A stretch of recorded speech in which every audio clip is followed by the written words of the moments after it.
गोटे गाँव रे कंवर नाम जड़े बुढ़ा ता पुओ माधव सहित रहुथिला।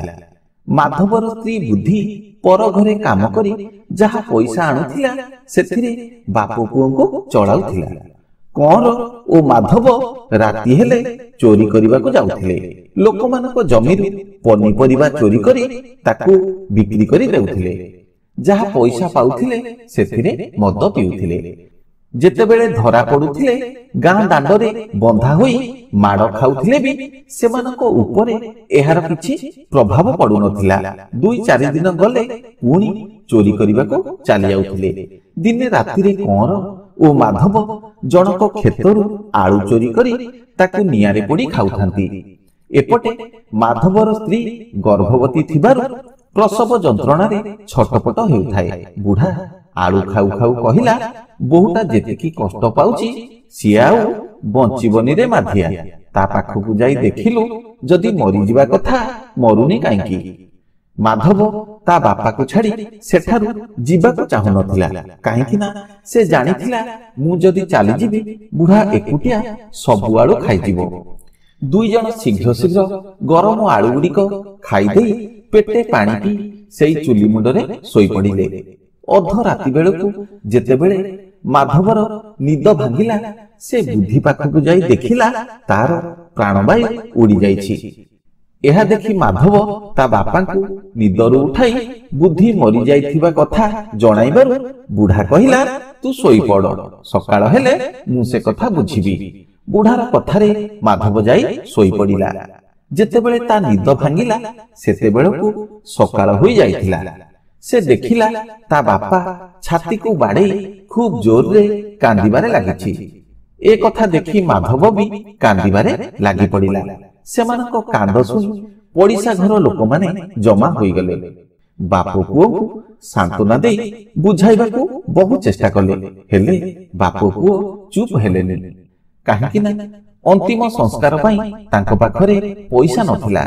गाँ लोकंको ठारू किछि साहाय्य न मिलिबारु बापू पुओ कांदी कांदी जमीदारଙ୍କ पाखरे जाई पहुंचिले। जमीदार ए 2 जणको चोरी करिबा अपराधरे केते थर दंड देइथिले। तेणु घृणा दृष्टिरे कहिले, तमे दीटा चोरी करी कोठू माड़ खाइछ किरे, एमिति कांदुछ काईकी? कंवर जमीदारଙ୍କ पाद तळे पड़ी जाई कहिला, महाजनी बड़ विपदरे पड़िछु। माधवर स्त्री काली रातिरे मरिगला। आपण जदि दया करते तार सब उठंता।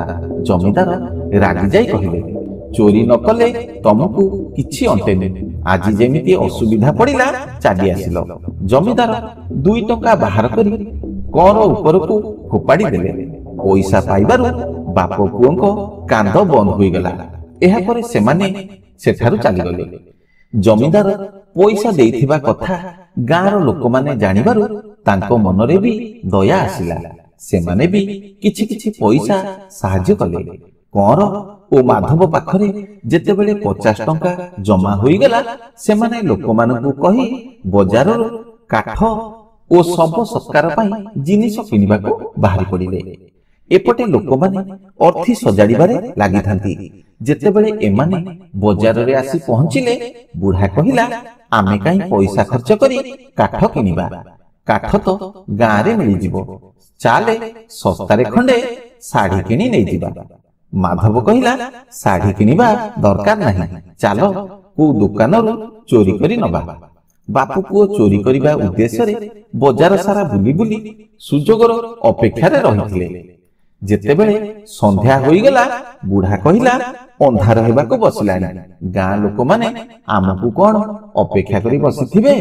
सेमाने सब सत्कार सारी देइथिबे। मते भारी भोक हेलानी, तू ए गछ मूले बसिथा, मु बाजार को जाई कोन दीटा नै आसुची। बुढ़ा बाजार को जाई 2 बोतल महुली सहित कलिजा सिझा किनी आनिला। माधव को कहिला, तो भारी जात चली गला, तू मन दुख करना, ने याकू खाई 2 ढुक पी दे, सब दुख दूर हो जिवो। 2 जण निकटरे थिबा एक गछ उपरे चढ़ी महुली सहित कलिजा सिझा खाइबारे लागि पड़िले।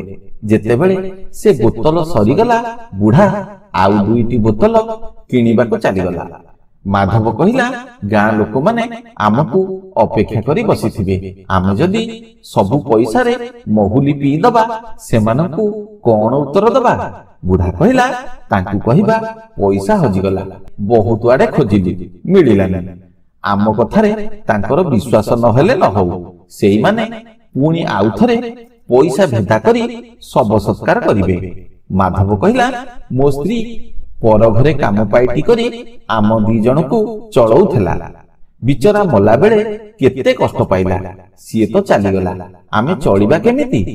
କଅଁର କଲିଜା ସିଝା ସହିତ ମହୁଲି ବୋତଲଟା ମାଧବ ହାତକୁ ବଢେଇ ଦେଇ କହିଲା, ନେ ଦି ଢୋକ ମାରିଦେ। ଏମିତି କେତେ ପଇସା ଆସିବ, କେତେ ପଇସା ଚାଲିଯିବ, ତୁ ମନ ଦୁଃଖ କରନା। ମଣିଷ ଜନ୍ମ ହେଇଛି ଯେତେବେଳେ ଦିନେ ନା ଦିନେ ମରିବ। ଏବେ ବାପ ପୁଅ କଲିଜା ସିଝା ସହିତ ମହୁଲି ପିଇବାରେ ଲାଗିଥାନ୍ତି। ତାଙ୍କର ଭୟ ନଥିଲା କି ଲୋକଲଜ୍ଜାକୁ ଡର ନଥିଲା, କାହିଁକି ନା ଲୋକମାନଙ୍କ ଠାରୁ ମାଡ଼ ଗାଳି ଖାଇ ଖାଇ ତାଙ୍କର ଦେହସୁଆ ହୋଇଯାଇଥିଲା। ଏବେ ମାଧବକୁ ପ୍ରବଳ ନିଶା ହୋଇଯାଇଥିଲା। ସେତେବେଳକୁ ତା ବାପା ନିଶାର ଆନନ୍ଦରେ ମତୁଆଲ ହୋଇ ଢୁଳେଇ ଢୁଳେଇ କହିଲା, ସେଇମାନେ ନୂଆ ଶାଢୀ ଦେବେ ଯିଏ ଆମକୁ ଆଜି ମହୁଲି ସହିତ ଛେଳି କଲିଜା ଖୁଆଇଛନ୍ତି। ପେଟ ପୁରିଯିବା ପରେ ମାଧବ ବଳିଥିବା କଲିଜା ସିଝାକୁ ସେ ଗଛ ମୂଳରେ ଠିଆ ହୋଇଥିବା ଏକ ଭିକାରୀ ଉପରକୁ ଫୋପାଡ଼ି ଦେଲା। ସେ ଭିକାରୀ ବହୁ ସମୟ ହେବ ଏମାନଙ୍କୁ ଚାହିଁ ରହିଥିଲା। କଅଁର ଭିକାରୀ ଆଡକୁ ଚାହିଁ କହିଲା, ୟାକୁ ନେଇଯାରେ, ପେଟ ଭରି ଖାଇବୁ। ଖାଇସାରିବା ପରେ ତାକୁ ଆଶୀର୍ବାଦ କରିବୁ, ଯାହା ପଇସାରେ ଇଏ କିଣା ହେଇଥିଲା। ସିଏ ତ ମରିଗଲା, ତୋ ଆଶୀର୍ବାଦ ତା ପାଖରେ ନିଶ୍ଚିତ ପହଞ୍ଚିବ। ଏବେ ମାଧବ ବଡ଼ ପାଟିରେ କଇଁ କଇଁ ହୋଇ କାନ୍ଦିବାକୁ ଲାଗିଲା। କଅଁର ତାକୁ ବୁଝାଇବାକୁ ଚେଷ୍ଟା କଲା, କାହିଁକି କାନ୍ଦୁଚୁରେ ମାଧିଆ, ଖୁସି ହ, ତୋ ସ୍ତ୍ରୀ ମରିନିରେ, ଏ ମାୟା ଜାଲରୁ ମୁକ୍ତ ହେଇ ଯାଇଛି। ବଡ଼ ଭାଗ୍ୟଶାଳୀ ଥିଲା ରେ ସିଏ, ଏତେ ଶୀଘ୍ର ମୋହ ମାୟାର ବନ୍ଧନ ତୁଟେଇ ଚାଲିଗଲା। ସେତେବେଳକୁ ଦୁଇ ଜଣ ଯାକ ତଣ୍ଟି ପର୍ଯ୍ୟନ୍ତ ମହୁଲି ପିଇ ନିଶାରେ ଟଳମଳ ହେଉଥାନ୍ତି। ଗଛ ଉପରୁ ତଳକୁ ଓହ୍ଲାଇବାକୁ ଚେଷ୍ଟା କଲେ ବି ପାରୁ ନଥାନ୍ତି। ଗୋଡକୁ ଠାଏ ପକାଇଲେ ଆଉ ଠାଏ ପଡୁଥାଏ। ଚାରିଆଡ ଅନ୍ଧାର ଦେଖାଯାଉଥାଏ। ମୁଣ୍ଡ ଭିତରଟା ଝାଇଁ ଝାଇଁ ହୋଇଯାଉଥାଏ। ମାଧବ କହିଲା, ଏ ବୁଢା ବୟସରେ ତମେ ଯଦି ମହୁଲି ପିଇବ, ନିଶା ନ ଛାଡିବା ଯାଏ ଏ ଗଛ ଉପରେ ଏମିତି ବସି ରହିଥିବ। ମୁଁ ଏବେ ଯାଉଛି। ଏତିକି କହି ମାଧବ ସିଧା ଡେଇଁ ପଡ଼ିଲା ତଳକୁ। ତା ପଛେ ପଛେ ବୁଢା ବି ଭାରସାମ୍ୟ ହରାଇ ଖସି ପଡ଼ିଲା। ଆଉ ଶେଷରେ ଗଛ ମୂଳରେ ପଡ଼ିଥିବା ମାଙ୍କଡା ପଥରରେ ଛେଚି ହୋଇ ଦୁଇ ଜଣଙ୍କ ପ୍ରାଣବାୟୁ ଉଡ଼ିଗଲା। ଗାଁରେ ଯେତେବେଳେ ଏମାନଙ୍କ ମୃତ୍ୟୁ ଖବର ଆସି ପହଞ୍ଚିଲା, ଲୋକମାନେ ବହୁତ ଖୁସି ହେଲେ, କାହିଁକି ନା ଚୋରି ଭୟରୁ ସେମାନେ ଏବେ ମୁକ୍ତି ପାଇ ଯାଇଥିଲେ। ଏହି ଖୁସିରେ ଗାଁରେ ଏକ ଭୋଜି ଭାତର ଆୟୋଜନ କରାଗଲା। ବାପ ପୁଅ ମରିଯିବା ପରେ ଗାଁ ଲୋକମାନେ ଶାନ୍ତିରେ ରହିବାକୁ ଲାଗିଲେ।